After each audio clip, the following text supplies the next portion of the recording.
Fisheries का हो चाहे बागवानी का हो, सभी क्षेत्रों में अगर विश्व में तुलना हम करेंगे तो हम या तो 1 नंबर पर होंगे या 2 नंबर पर होंगे।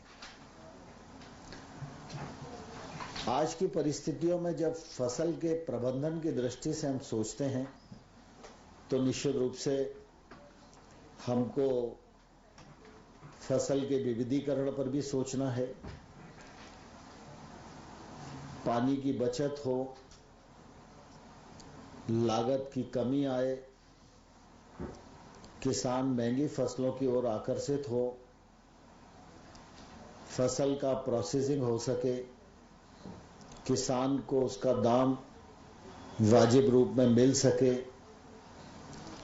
फसल के लिए टेक्नोलॉजी का पूरा उपयोग किसान कर पाए, वैश्विक मानकों के अनुसार हम उत्पादन कर सकें, जिससे कि हमारे कृषि उत्पाद का निर्यात बढ़ सके और हमारे किसान को अच्छी कीमत मिल सके। इस दिशा में भारत सरकार राज्यों के साथ मिलकर सफलतापूर्वक काम कर रही है।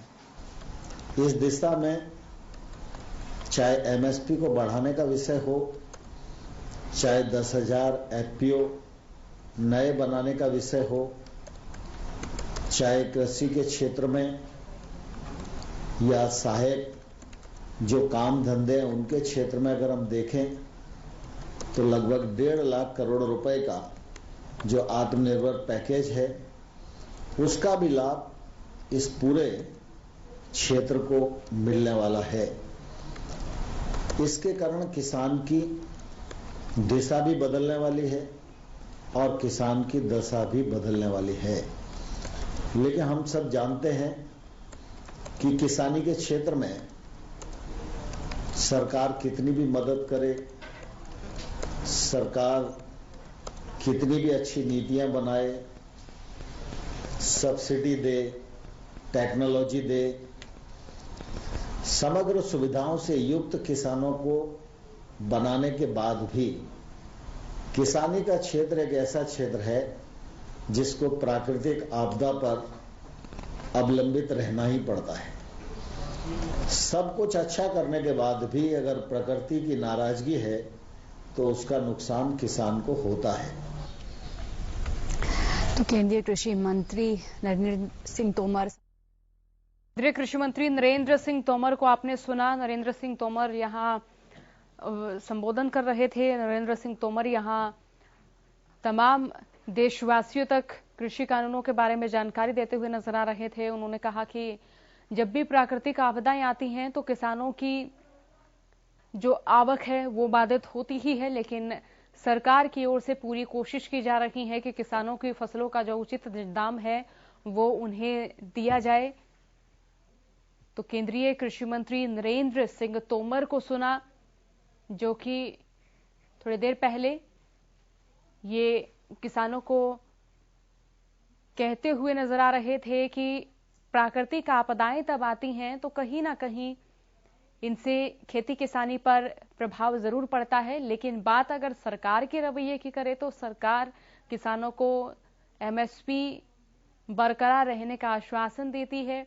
तो केंद्रीय कृषि मंत्री नरेंद्र तोमर को सुना और इसी बीच किसानों का जो आंदोलन है वो 39वें दिन भी जारी है। बीते 48 दिनों से किसान दिल्ली की दहलीज पर डटे हुए हैं, दिल्ली की दहलीज पर ही बैठे हुए हैं और आज लोहड़ी का पर्व है, तो ऐसे में किसान कृषि कानूनों की प्रतियां जलाते हुए भी नजर आ रहे हैं।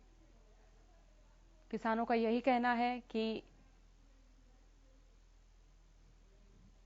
सुप्रीम कोर्ट की ओर से भी जो स्टे का आदेश दिया गया है वो ठीक नहीं है। ये कृषि कानून रद्द ही होने चाहिए थे और सुप्रीम कोर्ट की ओर से जो कमेटी गठित की गई है, कमेटी में जो सदस्य शामिल किए गए हैं, किसान उनको लेकर भी असंतुष्टिजनक प्रतिक्रियाएं दे रहे हैं। किसानों का यह कहना है कि इस कमेटी में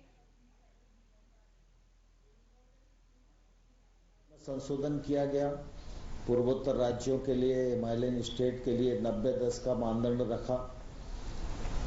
कुछ लोगों को यह भी लगता था कि भाई जो लोग ऋणी किसान हैं तो प्रीमियम उनका कट जाता है, किसी को मिलता है, किसी को नहीं मिलता। तो कई बार किसान संगठनों से बात होती थी तो यह विषय भी आता था।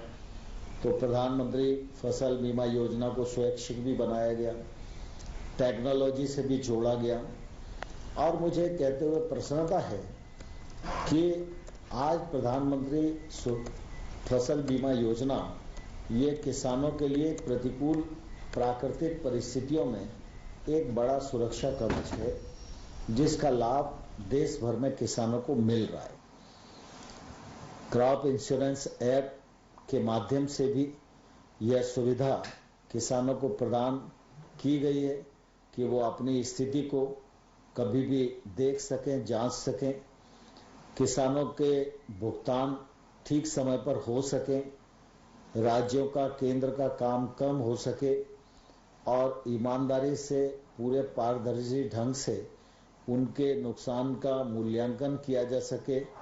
इसके लिए सैटेलाइट का उपयोग भी करना प्रारंभ किया है। उसके भी एक अच्छे परिणाम आज हम सब लोगों के सामने आ रहे हैं।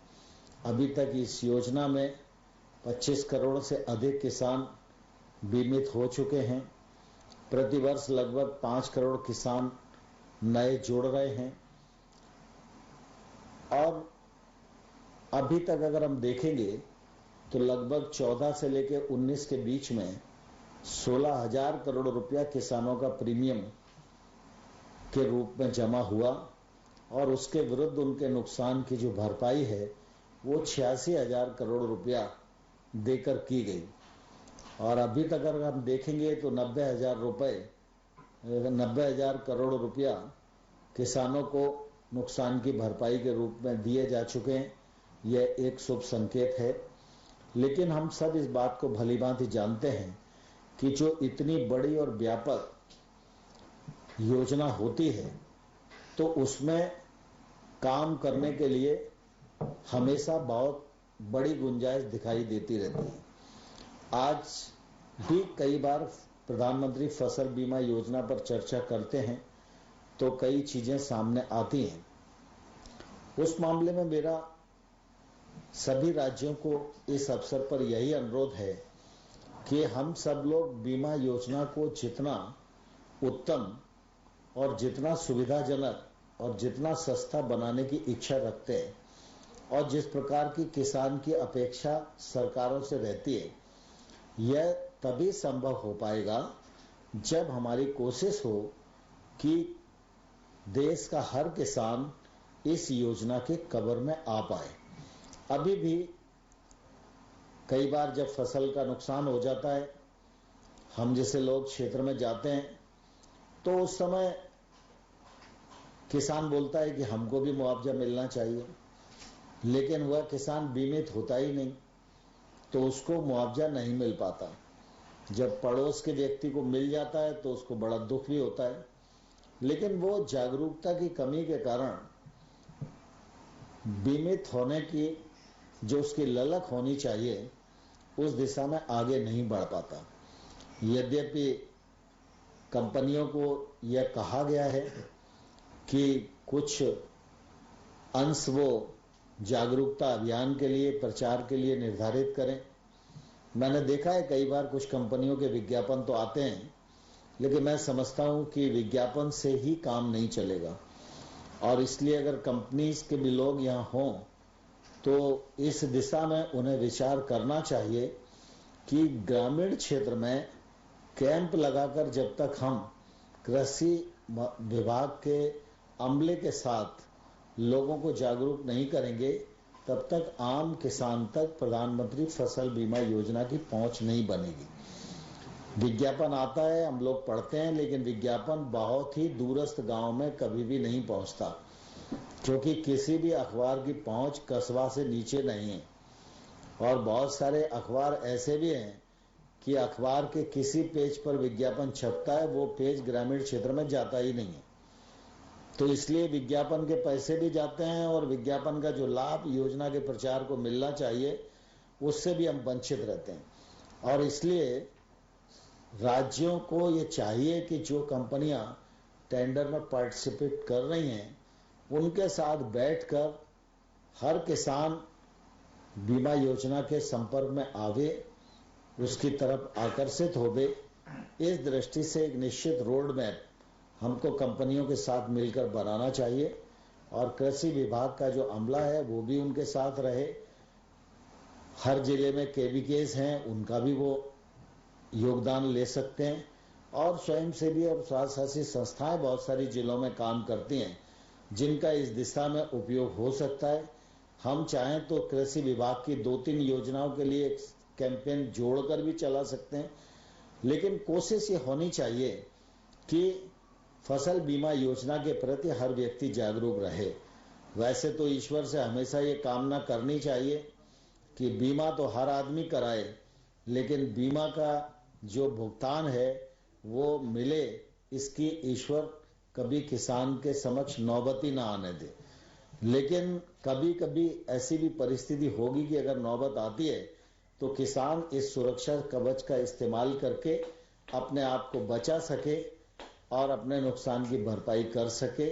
इस दृष्टि से जितना किसान का बीमा कराने का दायित्व है, मैं समझता हूं उससे ज्यादा हमारी जिम्मेवारी है कि किसान प्रधानमंत्री फसल बीमा योजना के प्रति जागरूक भी रहे, जानकार भी रहे और उसका बीमा हो जाए तो निश्चित रूप से वो नुकसान से बच सके। प्रधानमंत्री फसल बीमा योजना आज अपने 5 वर्ष पूर्ण कर रही है। आप सबके योगदान, आप सबके परिश्रम, आप सबके बुद्धि कौशल और आप सबके योगदान से ही ये 5 वर्ष सफलतापूर्वक पूर्ण हुए हैं और मुझे पूरा विश्वास है कि आप सब इस दिशा में और तेजी और गंभीरता के साथ काम करेंगे और जो देश की और किसानों की अपेक्षा इस सुरक्षा कवच से है, उस अपेक्षा के अनुरूप काम करके हम परिणाम तक पहुंच सकेंगे। आप सबको बहुत बहुत बधाई, बहुत बहुत शुभकामनाएं। धन्यवाद। तो केंद्रीय कृषि मंत्री नरेंद्र सिंह तोमर को आपने सुना, जो कि ये कहते हुए नजर आए कि प्रधानमंत्री फसल बीमा योजना के भी 5 वर्ष पूरे हुए। इसी के साथ केंद्रीय कृषि मंत्री नरेंद्र सिंह तोमर ने कहा कि उनकी पूरी कोशिश रहेगी कि प्राकृतिक आपदा आएगी तो कहीं ना कहीं खेती किसानी जरूर बाधित होगी, लेकिन फिर भी फसलों का उचित मुआवजा, फसलों को एमएसपी पर जरूर खरीदा जाएगा, फसलों का उचित मुआवजा दिया जाएगा और सरकार जो है विविधीकरण यानी खेती को अलग अलग तरीके से अपनाने पर भी जोर दे रही है। और किसानों ने कई योजनाओं को भी अपनाया है और कई योजनाओं का उन्होंने जिक्र भी किया। उन्होंने कहा कि किसानों को फसल का उचित दाम मिलना चाहिए, जिसके लिए केंद्र सरकार लगातार प्रयासरत है। लगातार केंद्र सरकार कोशिश कर रही है कि किसानों को जो है वो एमएसपी मिलती रहे। प्रधानमंत्री फसल बीमा योजना के 5 साल पूरे हुए।